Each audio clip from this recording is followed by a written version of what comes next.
السلام علیکم۔ جو بکھر گیا ہے وجود وہ سمیٹا جا بھی سکتا ہے، جسے تم ناممکن کہتے ہو وہ دس دس میں آ بھی تو سکتا ہے۔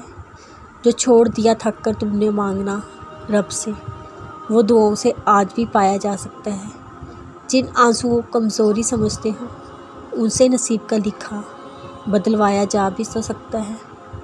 قصہ یوسف پڑھو تو جان جاؤ گے، یقین سے تو بند دروازوں کو کھلوایا جا سکتا ہے۔ بہت جلد مایوس ہو جاتے ہو ورنہ اس معاملے کا فیصلہ تمہارے حق میں آ بھی سکتا ہے۔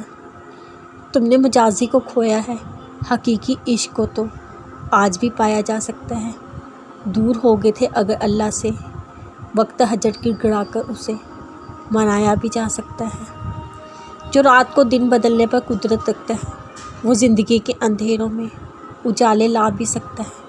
کچھ ناممکن نہیں ہے جب تو اس ادھوری داستان کو دعا تہجد سے مکمل کروایا جا سکتا ہے۔ ہر درد اشکوں میں کیسے بیان ہو، کچھ غموں کو مسکرا کے چھپایا بھی جا سکتا ہے۔ اگر خواہش معجزوں کی ہے تو یاد رکھو محبوب شے کے ذریعے آزمایا بھی تو سکتا ہے۔ یہ تو آغاز محبت کی پہلی چوٹ ہے، اختتام سفر میں دل شفا پا بھی تو سکتا ہے۔ اگر بچھڑنا آزمائش ہے تو صدائے خون معجزے کے ذریعے ملوایا بھی تو جا سکتا ہے۔ صبر کی حدوں سے آگے بڑھ کر تو دیکھو، تم بے چین دل میں سکون سما بھی تو سکتا ہے۔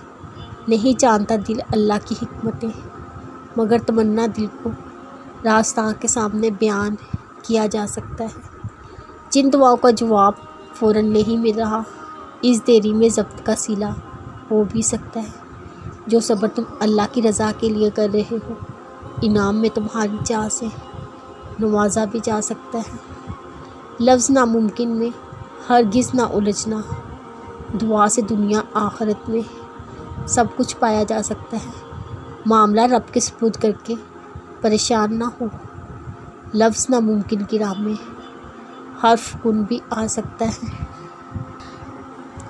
دعا مانگتے وقت جو اطمینان تمہیں محسوس ہوتا ہے وہ اللہ کی طرف سے قبولیت ہی کی دلیل ہے کہ اللہ تمہاری پکار سن رہے ہیں۔ زندگی کے پرسکون ہونے کا تعلق خوبصورتی، مال سے نہیں بلکہ اللہ کا شکر ادا کرنے سے ہے۔ اپنا حال دل سوائے اللہ کے کسی کے سامنے بیان نہ کیا کرو۔ جو کہانی اللہ کے سپرد کر دی جاتی ہے اس کہانی کا اختتام کبھی اداس نہیں ہوتا۔